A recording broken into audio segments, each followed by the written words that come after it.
Jadi orang tahunya itu nanti orang yang tahu saya baru, bapak, oh itu DPR tuh, gitu. Oh, kalau supir oto kok sudah DPR begitu. Ya. Luar biasa. Jadi, Jadi cerita pengalaman Bapak waktu ya, di Makassar luar biasa bahwa artinya bahwa pengalaman dan juga karunia atau kelebihan yang Tuhan berikan buat Bapak itu menjadi daya tarik buat orang di Makassar untuk melihat Bapak punya potensi dan kemampuan untuk memimpin. Baik itu di gereja, baik itu kelompok masyarakat pendatang dari Lembur dan juga Mataur dan juga di sini, termasuk juga pernah dengar juga Bapak juga berpolitik di sana dan mengusung Bapak Yassin Limpo jadi gubernur Sulawesi Selatan, dan itu menjadi luar biasa bahwa sebenarnya pengalaman menjadi nilai terpenting, bahwa pengalaman menjadi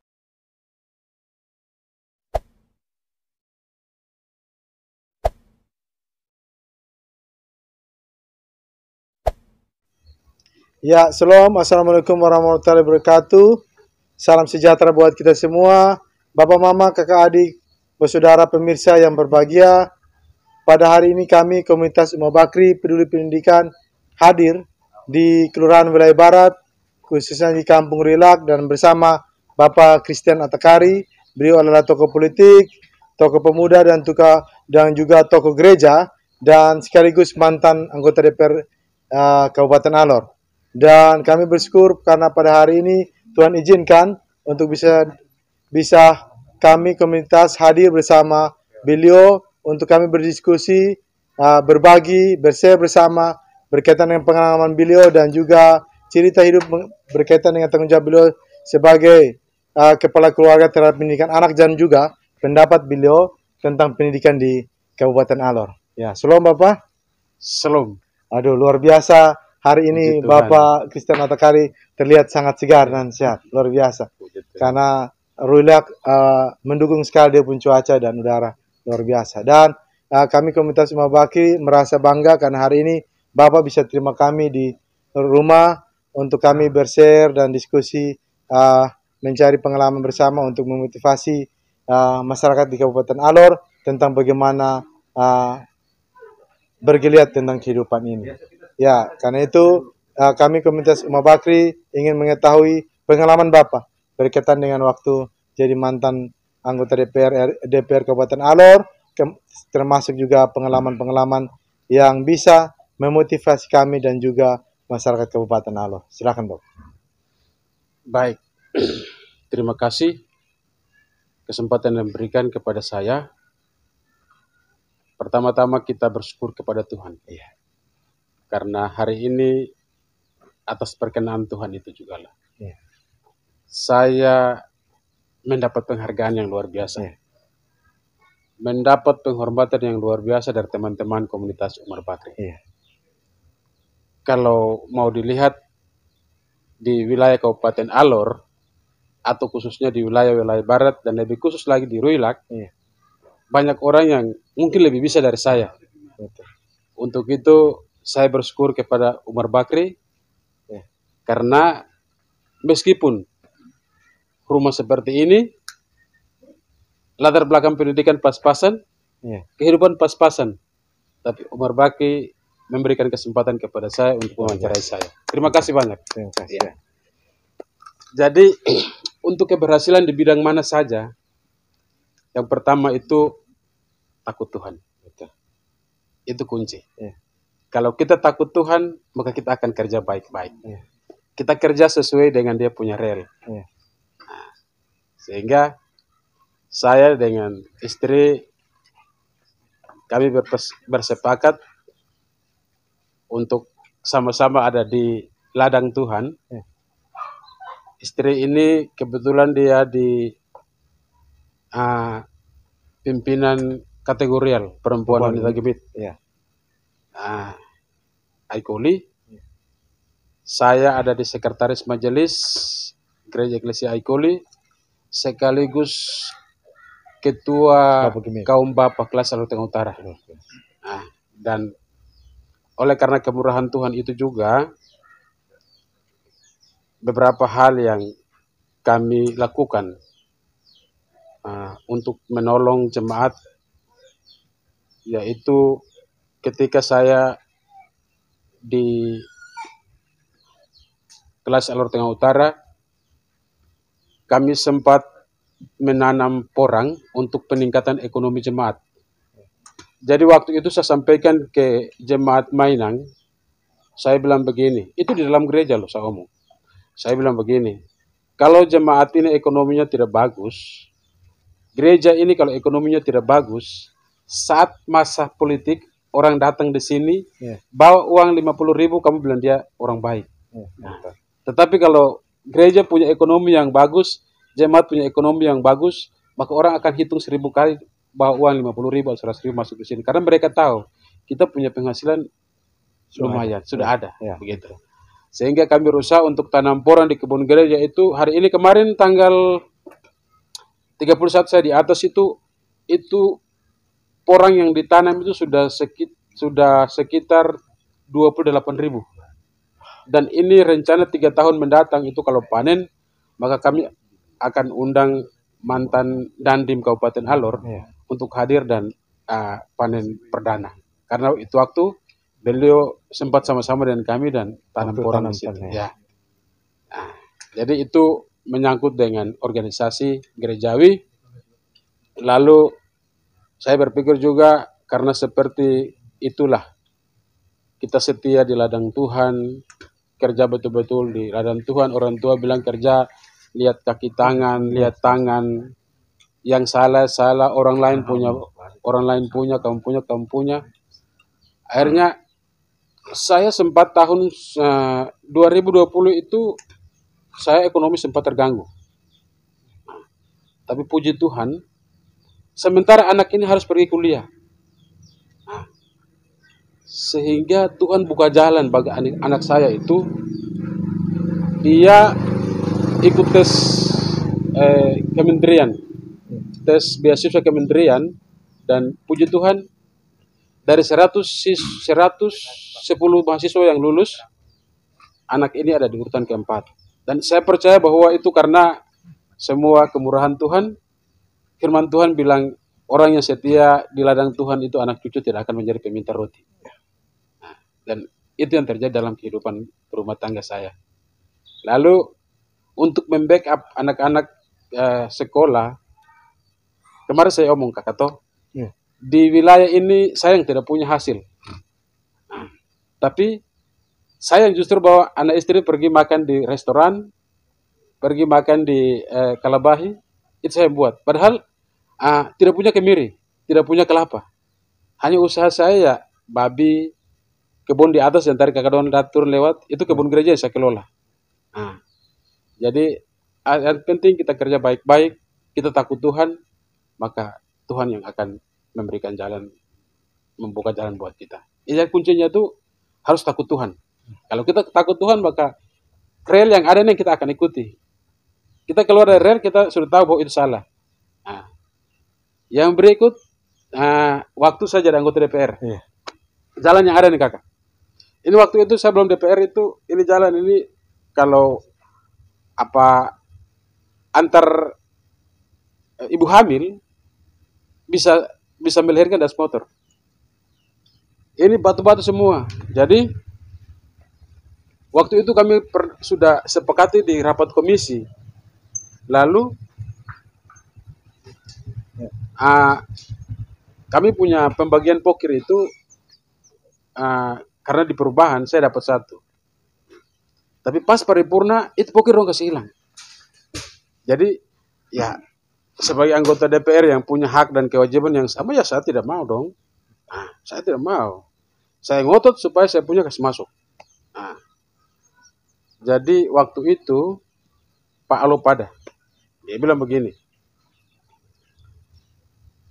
kita di ruang paripurna, kita sama-sama memperjuangkan aspirasi rakyat. Jadi saya bilang begini, lu sendiri DPR di sini, itu saya tidak omong lagi bilang bapak apa tidak. Lu sendiri DPR di sini, kita 30 orang anggota DPR di tempat ini punya hak dan kewajiban yang sama. Kewajiban saya yaitu ikut paripurna seperti ini, dan hak saya adalah apa yang Bapak Mama dapat, Saya harus dapat. Kalau tidak, jangan tetapkan. Tetapkan berarti kita kacau. Nah, itu salah seorang begitu. Akhirnya, karena Om dia puluh, kakak anggota DPR dari Panter. Ini siapa nih? Dari P3 tuh. Itu kan dia di samping saya. Dia bilang begini, kakak, itu orang tua. Ya, saya bilang, yo, saya juga tahu orang tua. Saya Om begini supaya dia paham bahwa saya tidak boleh diabaikan saya punya hak di sini. Karena apa yang saya perjuangkan itu bukan untuk saya, itu untuk masyarakat. Rakyat bilang apa sama saya, kalau saya pada depan rumah saja ke jalan tidak bisa diperbaiki kok. Saya memperjuangkan apa lagi? Ya, nah, itu. Akhirnya Pak Soleman Singh yang sekarang wakil ketua dia bilang begini, sudah Pak Kris punya itu ditetapkan udah, daripada kita duduk terus ini dia ribut terus ke orang di pasar itu begitu. Nah, dan memang saya ribut seperti orang di pasar. Karena gara-gara saya punya dicoret. Saya tidak terima. Saya tidak mau terima. Nah, lalu yang berikut itu air minum kakak. Ini kebetulan karena seroja, jadi itu air yang kita perjuangkan masuk di sini itu sudah rusak. Ini dapat pipa masih ada nih. Jadi selama saya belum jadi anggota DPR, Kaliyevo ini limpah, tapi pipa belum pernah masuk dalam ini kampung. Ini kampung dan di kampung Aikoli itu, dan Fenating, itu belum pernah masuk.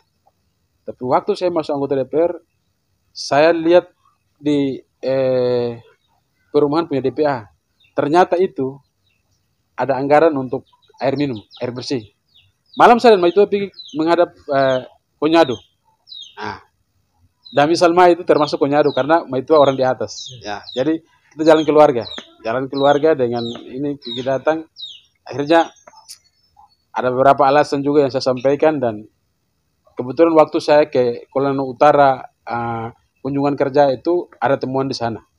Jadi ya namanya kita politisi, kita bagaimana supaya apa itu bagaimana supaya kepentingan masyarakat ini kita bisa perjuangkan dan kita bisa dapat ya segala macam cara kita akan lakukan. Dan puji Tuhan waktu itu air masuk sempat jalan 1,5 tahun. Jadi itu waktu air masuk itu kakak, semua rumah satu keran dan itu baru terjadi di wilayah barat di Ruilak Aikoli. Selama saya belum DPR belum pernah terjadi itu. Tapi saya ke sana itu, walaupun waktu itu saya antar waktu, ganti Pak Joni Duka, tapi yang saya perjuangkan itu. Jadi itu waktu memang ya bertolak belakang ada ini, tapi saya berusaha untuk akhirnya datang dan puji Tuhan datang. Nah, jadi waktu itu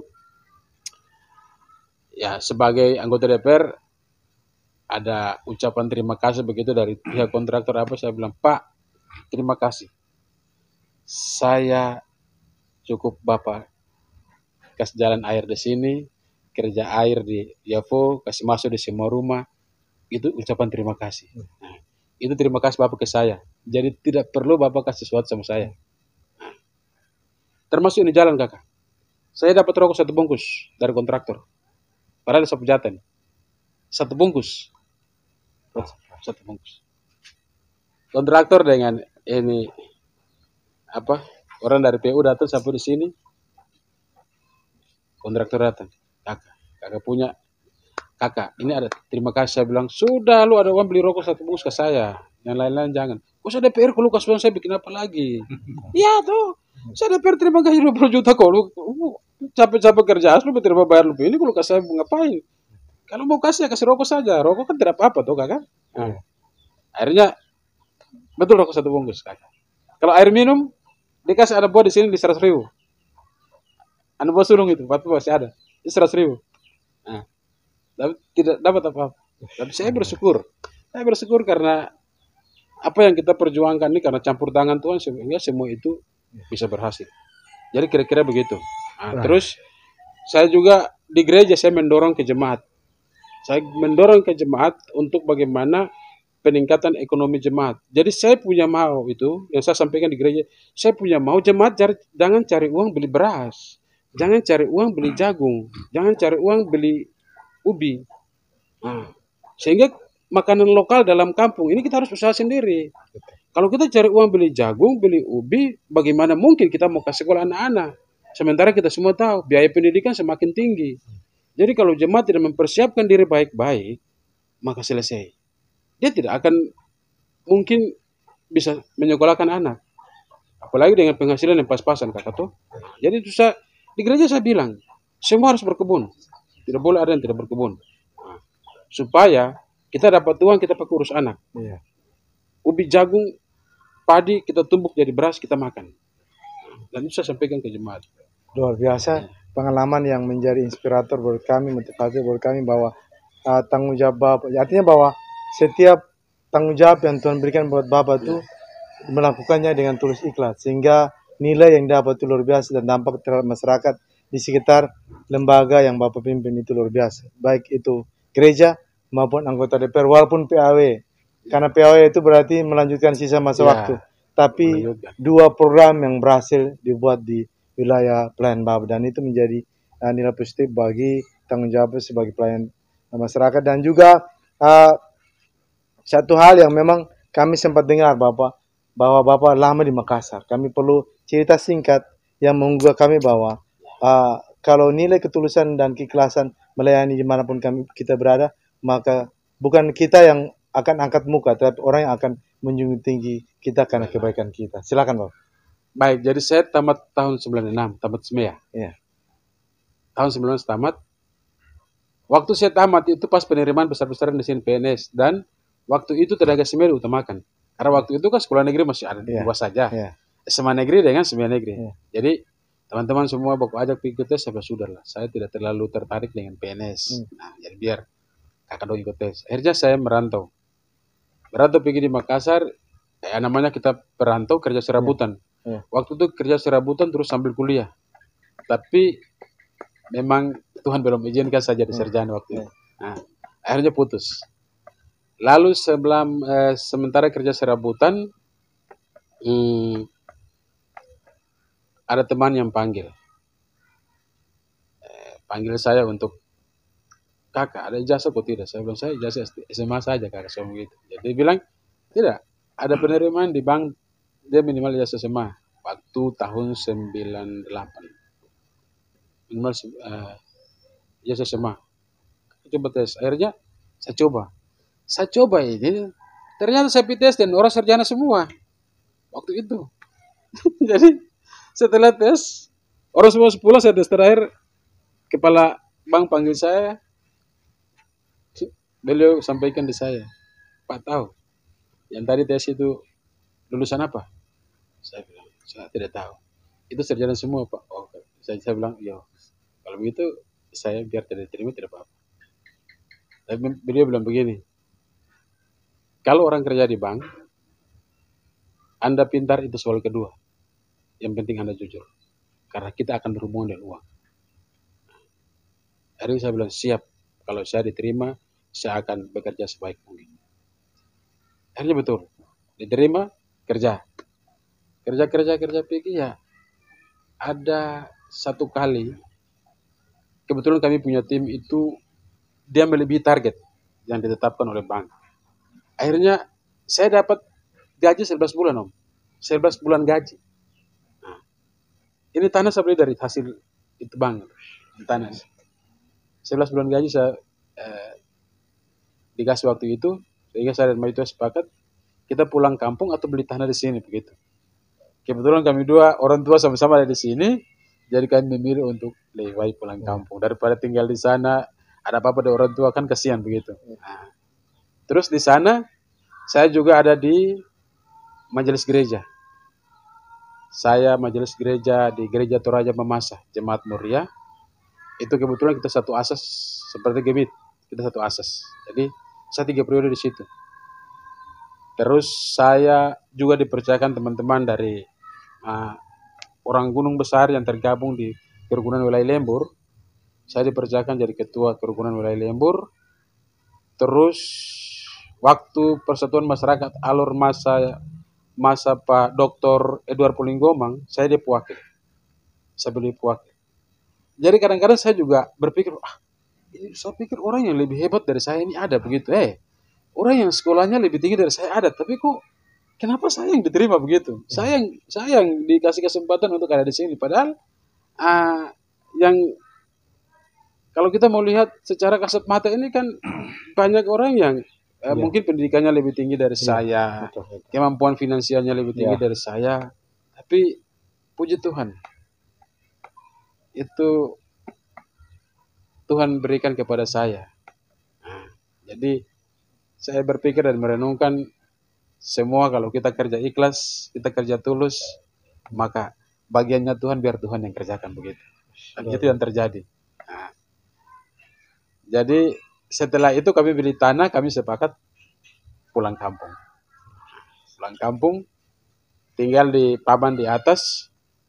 Waktu tinggal di paman di atas itu, saya sempat punya oto satu. Saya bawa sendiri lari muru. Jadi waktu lari muru itu oto dia punya predator. Nah, waktu itu, puskesmas muru itu dia punya ambulansnya rusak. Nah, kebetulan alumni dari Makassar sebagian di puskesmas muru, saya sampaikan ke mereka. Saya bilang kalau ada orang sakit yang mau dirujuk ke rumah sakit ini Kalabahi, tolong kontak saya. Nanti saya antar tidak usah bayar. Dan itu terjadi kan.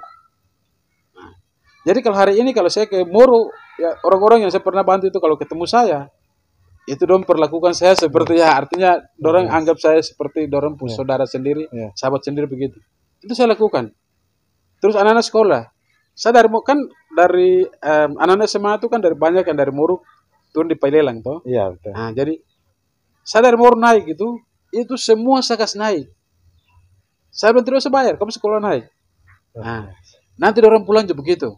Dan itu ada sudah tentara polisi nih. Biasa satu baru-baru ini stop di Ruilak kok beli rokok 3 bungkus ke saya, sudah 3 bungkus ke saya. Tentara saya tidak tahu dia kenapa kakak. Dia bilang, aduh bapak, waktu kami sekolah ini oto lain lewat kami, bapak ini oto penumpang, bapak ada buat kami begitu. Jadi itu terjadi kakak. Jadi hanya karena saya memang basic di mesin tidak bisa, akhirnya saya berpikir ini oto juga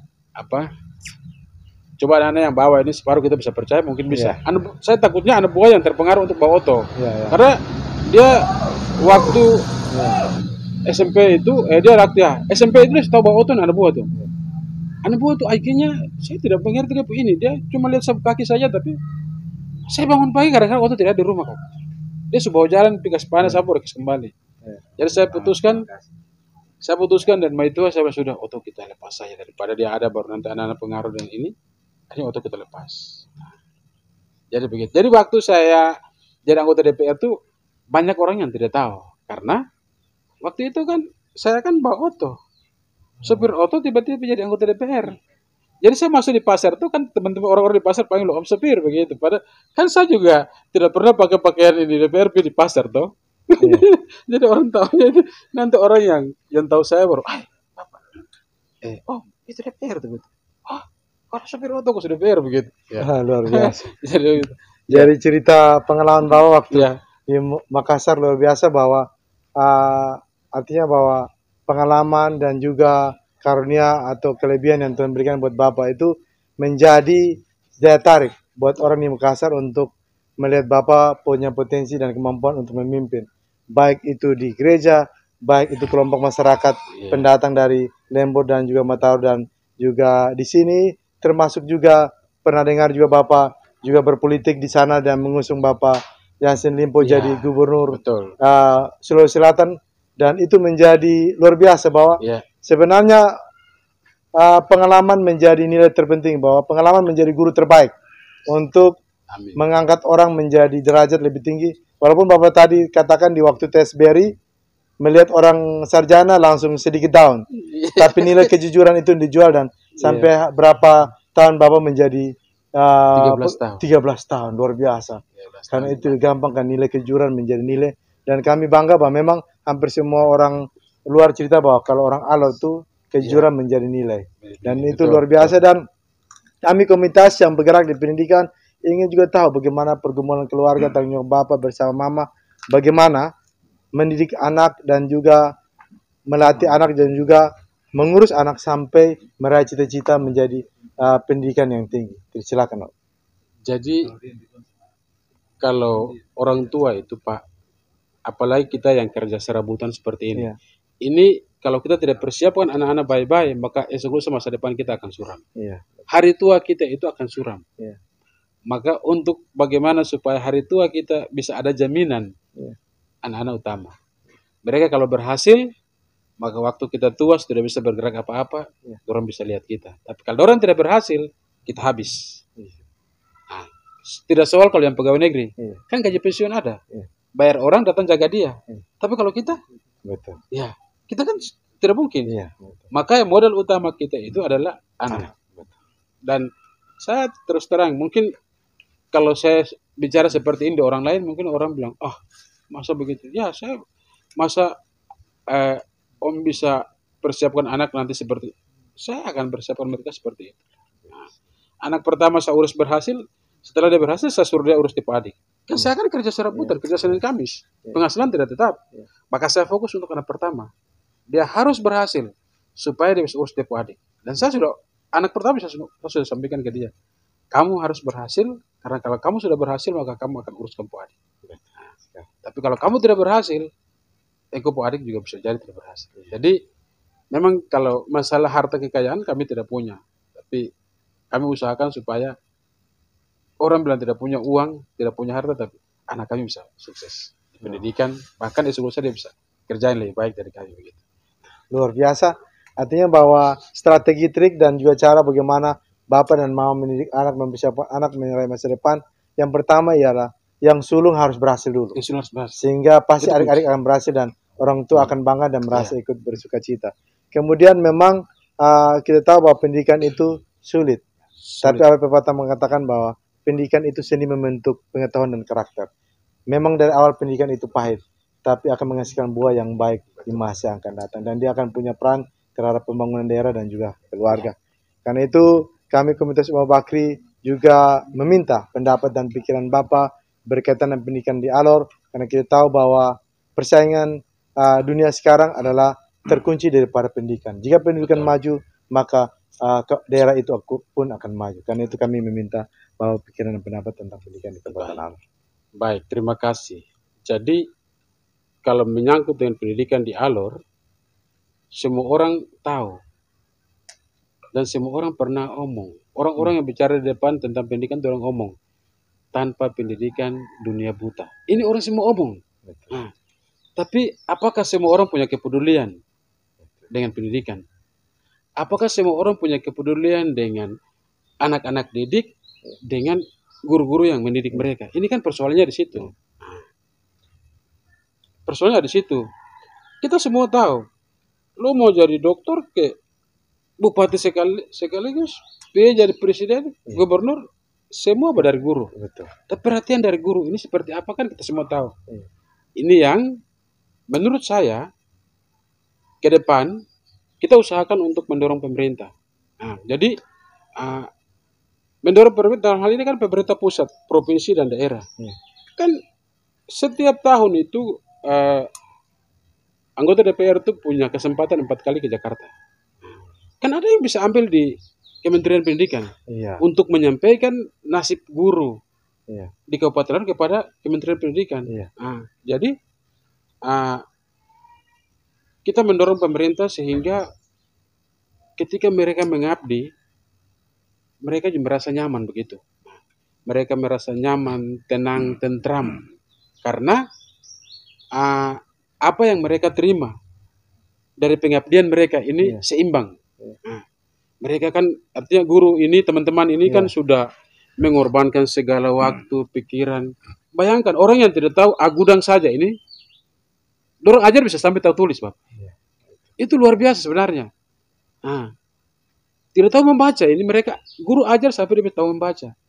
Terus apa mereka harus biar guru-guru harus seperti itu? Apalagi kuliah 5 tahun biaya besar tuh. Apalagi kuliah itu.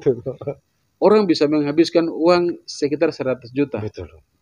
Nah, kalau sampai orang tua menghabiskan uang 100 juta, lalu pulang anaknya kerja dengan upah yang 500.000, 400.000, aduh kapan kembali? Lagi.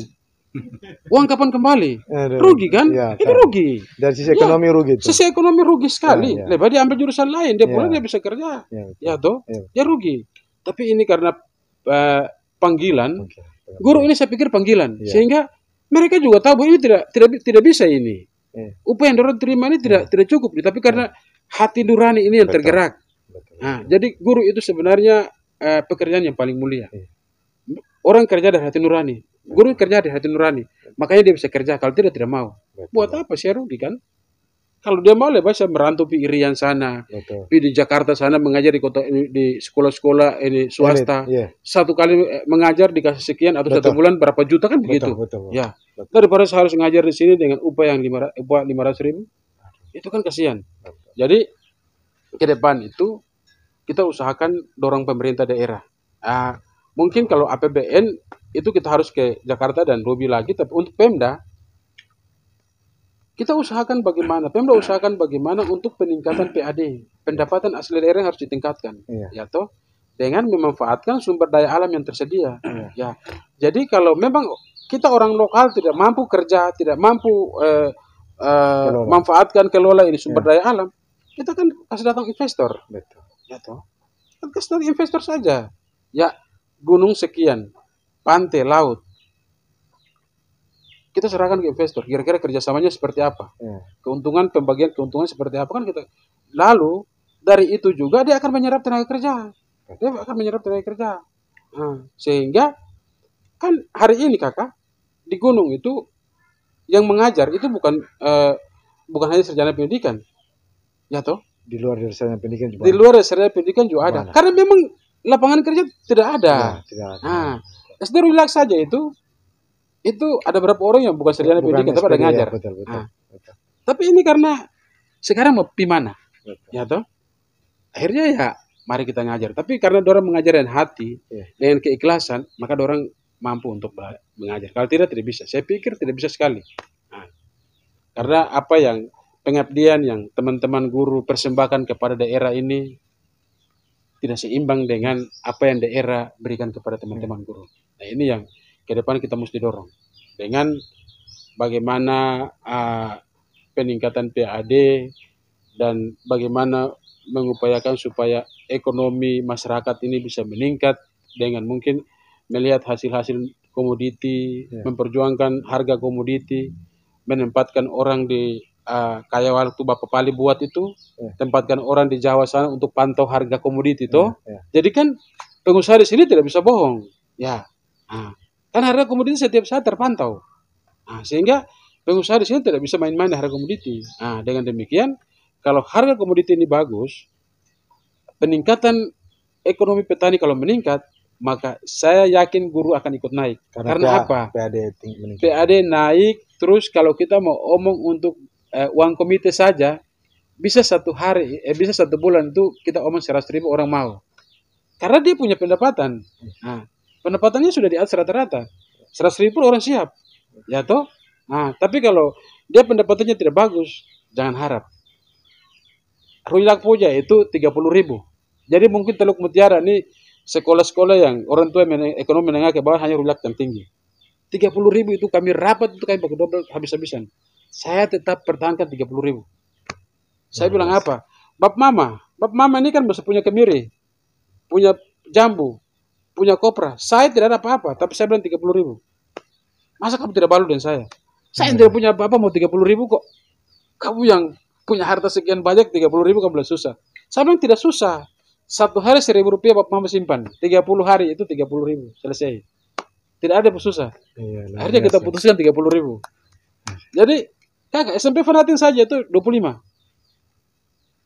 SD Nailang buka piting itu 10.000. SD wilayah sama. SD wilayah sama. Dan mungkin hanya mungkin SD Katolik yang itu yang mungkin dari Sion yang beda karena memang dia kan Gideon apa yang beda karena orang tua rata-rata ekonomi menengah ke atas toh. Tapi yang kayak kami di sini yang rata-rata ekonomi menengah ke bawah, Teluk Mutiara ini Ruilak lebih tinggi dan mungkin di Alor. Betul. Coba kakak nanti coba cek di Alor ini SD Setara, SD Gemit, Impres Negeri ini sekolah mana yang komitenya lebih tinggi. Saya bisa yakin Ruilak pun lebih tinggi. Karena 30.000 nah begitu. Luar biasa pendapat dan pikiran Bapak berkaitan dengan pendidikan di Alor bahwa tidak saja kita berharap dari PAD yang sudah ada, tapi usulan buat pemerintah daerah untuk segera mencari sumber-sumber anggaran. melalui peningkatan sumber daya alam yang ada. Kalau perlu hadirkan investor untuk meningkatkan sumber daya alam sehingga nilai jualnya tinggi dan ekonomi keluarga akan tinggi dan pendapatan asli daerah akan tinggi. Dengan demikian, kemampuan daerah untuk membayar gaji para guru akan meningkat dan itu pasti kualitas pendidikan juga akan ikut meningkat. Dan salah satu terobosan membuat terbukti di Ruilac bahwa uang komite luar biasa terbesar di Teluk Komite dan kalau bisa dilihat juga di Kabupaten Aro dan itu terobosan-terobosan membuat bagi peningkatan kualitas pendidikan di Kabupaten Aro. Dan kami Komunitas Umat Bakri merasa bangga hari ini bisa berdiskusi. Sebenarnya Bapak punya pengalaman luar biasa berbagi kasih buat orang melalui kesempatan yang Tuhan berikan buat Bapak melalui bantu banyak orang termasuk di anggota DPR, gereja dan juga masyarakat. Kemudian juga membangun komitmen untuk pendidikan anak untuk mencapai cita-cita bahwa masa depan mereka menjadi utama. Karena itu pepatah kami Komunitas Umat Bakri biasa mengatakan kita seseorang disebut kaya bukan karena kemampuan membeli, tapi seseorang disebut kaya karena kemampuan untuk memberi. Amin. Bapak sudah melakukan itu. Karena itu kami yakin Bapak sebenarnya kaya, orang kaya karena sudah banyak memberi. Terima kasih buat kerjasamanya. Terima kasih berdiskusi dan sharing dan diskusi bersama. Tuhan memberkati. Dan salam Umat Bakri. Okay.